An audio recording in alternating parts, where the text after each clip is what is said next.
My name's Chloe Dickinson. I'm a consultant with MZN International and I'm based in London. This is a quick introduction to a two-part series about how charities can respond to the climate crisis, even when they're not specifically environmental in their mission. I'm really passionate about this topic. I worked in the non-profit sector for over 16 years, and though I have worked and have studied climate and disaster risk reduction, most of my clients don't do that. They work on poverty reduction or human rights or girls' empowerment. So we're not suggesting that you have to change your mission to clean energy or flood protection. I think every organisation has a really strong part to play in reducing the climate impacts and to help the people that they work with become more resilient.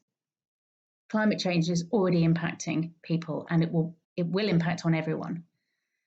The work that we need to do on the ground needs to be able to stand up to all kinds of different and uncertain conditions in the future.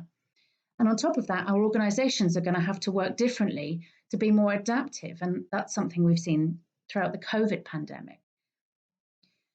If all of us in this sector lowered our carbon footprint, we could make an enormous difference in climate mitigation terms.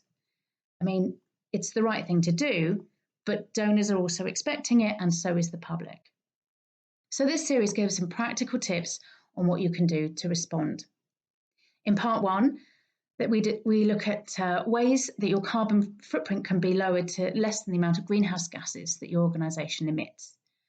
And then in part two, we talk about climate adaptation, how even in work that doesn't have a climate focus, you can help build the resilience of the people that you work with on the ground.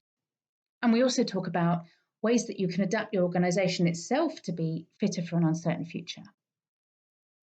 So I hope this gives some food for thought, and we'd love to hear from you about other ideas that non-environmental organisations can take to respond to the climate crisis.